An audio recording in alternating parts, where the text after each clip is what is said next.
Assalamualaikum warahmatullahi wabarakatuh. Ya,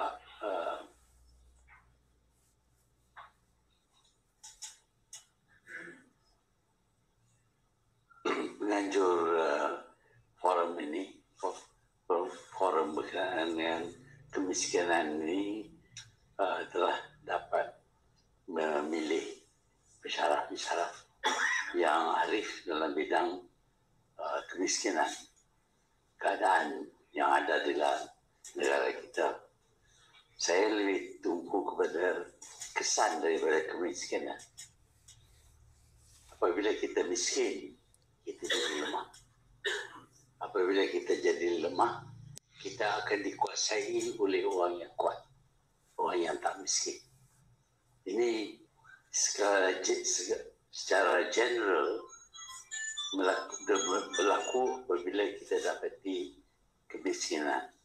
Bukan saja individu, tapi kalau satu kumpulan ataupun satu bangsa itu miskin, maka dia akan dijajah secara langsung ataupun tidak langsung akan dijajah. Sebab itu usaha untuk mengatasi masalah kemiskinan ini amat penting. Kalau kita miskin, satu hari negara kita pun akan dijual kerana kita miskin. Jual kepada orang yang kaya, orang yang berada. Sebab itu forum ini menjadi penting kerana dia menentukan siapakah yang miskin di dalam negara kita secara terperinci. Jadi secara umumnya saya percaya kita semua boleh terima bahawa kemiskinan tegar terdapat lebih di kalangan kaum Melayu daripada kaum Cina ataupun kaum India. Jadi ini bermakna bahawa orang Melayu lemah. Apabila kita miskin, kita jadi lemah. Apabila kita jadi lemah, kita bergantung kepada kesian belas pihak kerajaan umpamanya ataupun pihak penderma dan sebagainya. Kalau tidak ada bantuan daripada mereka, kita akan menghadapi masalah kehidupan. Bahkan kita kadang-kadang di waktu pandemik kita dapati ada orang yang tak dapat makan pun kerana mereka miskin, tidak dapat mengatasi masalah sekatan yang terpaksa diadakan di masa pandemik. Di masa lain pun mereka menghadapi masalah kemuluran kerana mereka tidak mempunyai kebolehan untuk hidup sempurna seperti pihak-pihak yang lain. Sebab itu kemiskinan dalam masyarakat perlu diatasi oleh masyarakat. Tetapi untuk mengatasi kemiskinan oleh masyarakat bergantung juga kepada individu. Orang yang miskin ini, respon mereka. Kalau mereka tidak respon dengan cara yang baik, maka mereka walaupun masyarakat ataupun kerajaan mencuba untuk mengatasi kemiskinan mereka, ini tidak dapat dijayakan. Sebab itu respon kita amat penting. Cara kita terima segala bantuan ataupun segala peluang yang diwujudkan untuk mengatasi kemiskinan kita. Sebab itu kita dapati dalam dunia ini ada negara yang kaya, ada negara yang miskin. Negara yang kaya kita dapati adalah negara yang mempunyai budaya kerja yang membolehkan mereka mengatasi kemiskinan. Umpamanya kalau mereka menampakkan peluang untuk menambah pendapatan mereka, maka mereka terus berusaha untuk mendapat peluang, menggunakan peluang itu untuk perkayakan diri. Tapi negara yang miskin kita dapati walaupun terdapat banyak peluang, tetapi oleh kerana mereka tidak berusaha, maka mereka terus menjadi miskin. Contohnya negara-negara Arab. Dahulu negara-negara Arab semuanya miskin-miskin belaka. Mereka hidup di padang pasir. Tak ada punca pendapatan yang banyak daripada padang pasir. Mereka terus miskin. Tetapi datang orang yang lihat peluang yang terdapat di negara-negara Arab ini. Iaitu mereka dapati bahawa di negara Arab terdapat banyak minyak, petrol. Tetapi ini perlu dikeluarkan. Untuk mengeluarkan minyak petrol ini, satu usaha perlu diadakan. Dan kita lihat bagaimana mereka yang cekap dan berilmu, mereka berjaya mengeluarkan hasil minyak daripada negara-negara Arab ini. Pada mulanya amat menyedihkan kerana apabila mereka mengeluarkan minyak daripada negara Arab ini, mereka dapat menjualkan minyak ini dengan harga $2 Amerika bagi satu tong. Tetapi kepada tuan tanah, iaitu orang-orang Arab, mereka hanya memberi 20 sen. Jadi yang jadi kaya ialah mereka yang berusaha. Yang terus miskin ialah orang yang cuma berdiam diri saja, bergantung kepada usaha pihak lain. Sehinggalah diwujudnya OPEC, di mana mereka yang memiliki punca pendapatan daripada minyak dalam tanah ini, maka mereka dapat tentukan harga minyak. Sekarang ini harga minyak sudah mencecah $130 Amerika satu tong. Kita bandingkan antara $2 satu tong dengan $130 satu tong. Barulah mereka yang memilih punca minyak ini menjadi kaya. Tetapi mereka masih bergantung kepada orang yang cekap dalam bidang pengeluaran minyak dan pemasaran minyak. Jadi masih lagi ada kerugian yang dialami oleh negara-negara yang mempunyai mineral resources seperti minyak, tetapi tidak cekap dalam bidang pengeluaran minyak dan pemasaran minyak. Sebab itu kita lihat kemiskinan disebabkan oleh kebolehan. Kalau kita mempunyai kebolehan untuk merebut segala peluang, kita tidak akan jadi miskin. Ini bergantung kepada sifat yang ada kepada kita. Kita punya value system. Ada di antara kita mencari jalan yang mudah. Di Malaysia umpamanya, rata-rata kita dapati ada biji timah. Dan tanah yang mempunyai biji timah ini dimiliki oleh orang Melayu. Datuk-datuk Melayu mempunyai kawasan yang terdapat biji timah. Dan pada masa itu, biji timah itu seolah-olah ada di muka bumi dan tidak jauh ke dalam. Hanya cangkul saja yang perlu diadakan untuk mengeluarkan biji timah ini. Tetapi apa yang dilakukan ialah apabila orang Cina datang ke sini, pemilik tanah ini memberi list tanah ataupun sewa tanah kepada orang Cina yang mengeluarkan biji timah ini. Apabila sudah habis biji timah di kawasan itu, maka tamatlah punca pendapatan pemilik tanah. Sebaliknya, orang Cina yang cekap dalam bidang mengeluarkan biji timah ini, mereka boleh berpindah ke kawasan lain yang masih mempunyai biji timah. Jadi antara kecekapan mengeluarkan biji timah dan memilih kawasan yang mempunyai biji timah, kita dapati yang mengeluarkan itu akan jadi lebih kaya. Yang berusaha akan jadi lebih kaya.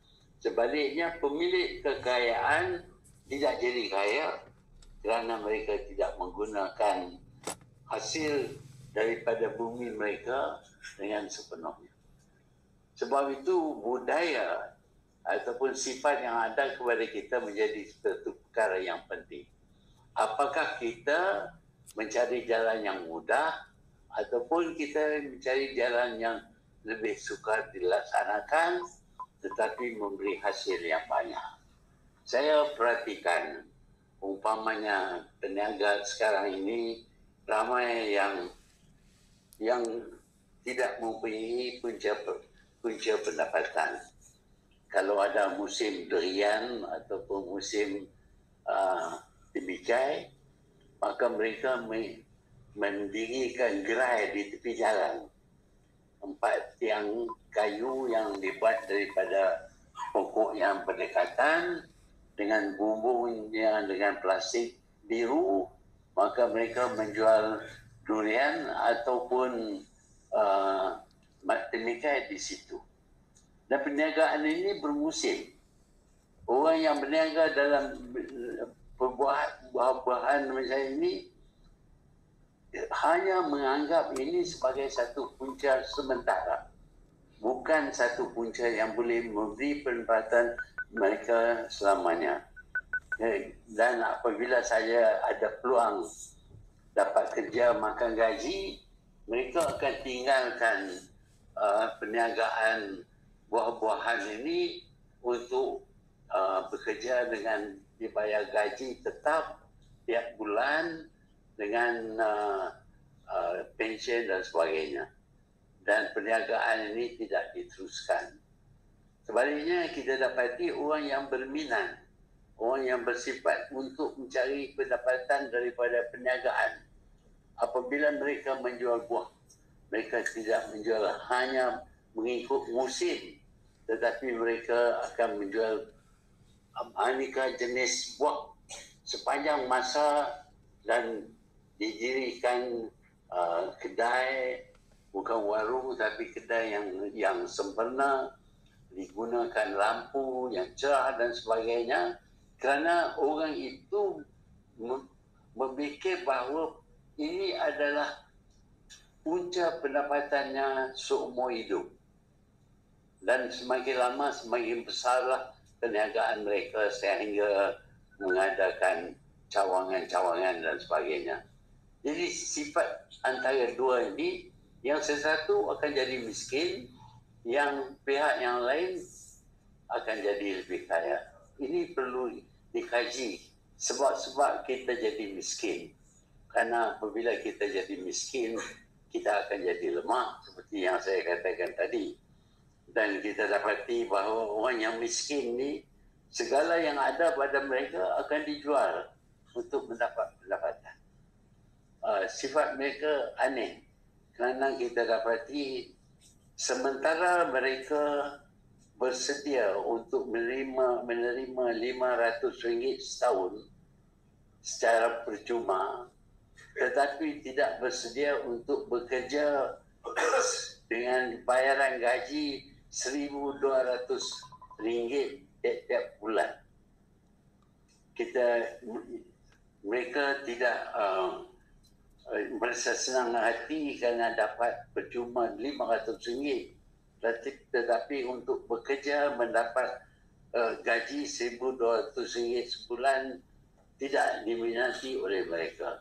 Sedangkan mereka mempunyai kebolehan untuk bekerja dan mendapat pendapatan yang lebih besar sebagai pekerja, kalaupun kita nak bekerja. Tetapi kalau kita nak jadi kaya, tak ada jalan lain melainkan kita masuk dalam bidang perniagaan. Orang yang masuk dalam bidang perniagaan boleh jadi kaya sampai jadi milioner dan sebagainya. Kalau kita bekerja mendapat gaji, jarang kali kita boleh dapat pendapatan yang lebih. Ada kalanya yang gaji bayar kepada eksekutif sampai RM180,000 sebulan. Eksekutif. Dan peluang yang sebesar itu tidak banyak. Peluang-peluang lain ada. Kalau kita lihat sekarang, negara kita mempunyai penduduk berbilang kaum. kenapa bilang kau? Sejak dulu lagi, semasa saya masih budak-budak, saya lihat ramai orang asing datang ke Malaysia kerana mereka nampak Malaysia ini tempat yang mempunyai banyak peluang untuk mereka mendapat pekerjaan dan juga berniaga. Pada masa itu, semua pihak adalah miskin belaka. Orang Melayu pun miskin, pendatang daripada negara lain pun miskin. Tetapi kalau kita tinjau ataupun kita perhatikan buat studi sekarang ini, sementara orang Melayu masih terus miskin secara relatif, mungkin pendapatan lebih daripada dulu, tapi secara relatif mereka masih miskin. Sebaliknya, rakan yang datang daripada negara asing sudah maju jauh ke hadapan. Kerana mereka menampakkan peluang untuk berniaga di Malaysia dan hari ini tidak ada anak ataupun cucu kepada pekerja buruh yang datang ke Malaysia dahulu. Anak dan cucu mereka tidak lagi buruh, tidak lagi bekerja tarik rancau umpamanya ataupun bekerja berat. Baliknya mereka sudah sampai kepada tahap yang mana mereka menjadi millionaire pun. Kalau kita tanya, daripada mana datangnya millionaire yang bukan Melayu di Malaysia ini, mereka akan memberitahu bahawa tutuk mereka ataupun nenek mereka terdiri daripada pendatang yang miskin-miskin belaka. Tetapi kerana usaha mereka, mereka menjadi kaya. Kerana pihak orang Melayu lebih senang melihat orang asing datang ke Malaysia dan merebut peluang yang ada kerana minat kita kurang. Jadi sifat yang ada kepada kita menentukan sama ada kita akan berjaya ataupun tidak. Jadi forum ini menjelaskan di mana terdapatnya kemiskinan, tafsiran kemiskinan dan sebagainya. Tetapi saya lebih berminat berkenaan dengan kesan daripada kemiskinan kerana kita lihat sekarang ini orang Melayu yang miskin tak ada jalan lain untuk mendapat pendapatan selain daripada menjual harta punya. Dan di antara harta yang ada pada mereka ialah tanah mereka. Dan penjualan tanah berlaku sepanjang masa, terutama masa pandemik, yang mana mereka begitu miskin, tidak ada makanan, dan mereka menjual tanah. Sekarang ini kita dapati bahawa orang Melayu adalah pemilik tanah yang bernilai rendah yang ada di luar bandar. Dalam bandar sudah kita jual kerana kita miskin. Apabila ditawar harga yang lumayan, kita jual. Sebab itu mengatasi kemiskinan di kalangan orang Melayu menjadi penting kerana kita tidak nak melihat jarak antara miskin dan kaya ini ditentukan dengan kaum bangsa pula. Kerana apabila jarak ini terlalu jauh, kebiasaannya akan berlaku rusuhan. Sebenarnya rusuhan pada tahun 1969 disebabkan oleh jarak antara miskin dan kaya, antara Melayu dan orang lain di Malaysia selepas kita mencapai kemerdekaan. Sebelum kemerdekaan, pihak British tidak membenar orang tempatan berniaga secara besar-besaran. Mereka tidak memberi lesen bank kepada orang tempatan. Segala perniagaan yang besar-besaran seperti membuka estate, ladang getah umpamanya, kalau pihak British meminta tanah daripada kerajaan, kerajaan di bawah kuasa British bersedia untuk memberi sehingga 25,000 ekar tanah kepada syarikat British. Tapi syarikat tempatan termasuk orang-orang Cina tak boleh dapat tanah yang sebegitu luas untuk mereka bangunkan estate mereka. Tetapi kita dapati apabila saja kita merdeka, maka kerajaan yang merdeka ini begitu murah hati memasukkan semua sekatan-sekatan oleh British, dan semua pihak orang tempatan boleh masuk dalam semua jenis perniagaan, termasuk banking, ekspor, import, ladang besar, pelombongan dan sebagainya. Kerajaan negara Malaysia yang merdeka lebih bermurah hati untuk memberi peluang kepada siapa saja yang ingin masuk dalam bidang-bidang perniagaan yang akan memberi pulangan yang besar. Tetapi malangnya, orang Melayu tidak ambil peluang-peluang ini. Sebaliknya, orang lain, khususnya orang Cina, nampak peluang ini dan mereka merebut peluang-peluang yang dibuka sejak kita merdeka, dan mereka mencapai kejayaan yang cukup besar sehingga jarak antara miskin dan kaya disamakan dengan jarak antara Melayu dengan Cina. Sebab itulah pada tahun 69 berlaku rusuhan kerana pihak orang Melayu berasa kecewa kemerdekaan tidak memberi keuntungan apa-apa kepada mereka. Sebaliknya, orang Cina yang menjadi lebih kaya dengan dasar yang diamalkan oleh kerajaan negara merdeka kita ini, yang dikuasai sebenarnya oleh orang Melayu. Inilah yang berlaku, dan sebab itu berlakulah rusuhan kaum pada tahun 1969, dan banyaklah tuduhan-tuduhan yang dilempar kepada Tunku Abdul Rahman sebagai Perdana Menteri. Semua ini menjadi pengajaran kepada kita. Apakah kita nak terus miskin dengan cara-cara kita, ataupun kita nak berkayakan diri kita? Saya yakin kalau kita terus miskin, kita akan terus menjadi lemah, tak dapat pertahankan harta kita, dan harta kita akan dimiliki oleh pihak yang kaya, yang cergas, yang aktif, dan nama kita menyanyi tadi berkenaan negaraku mungkin bukan negaraku. Sekian, terima kasih.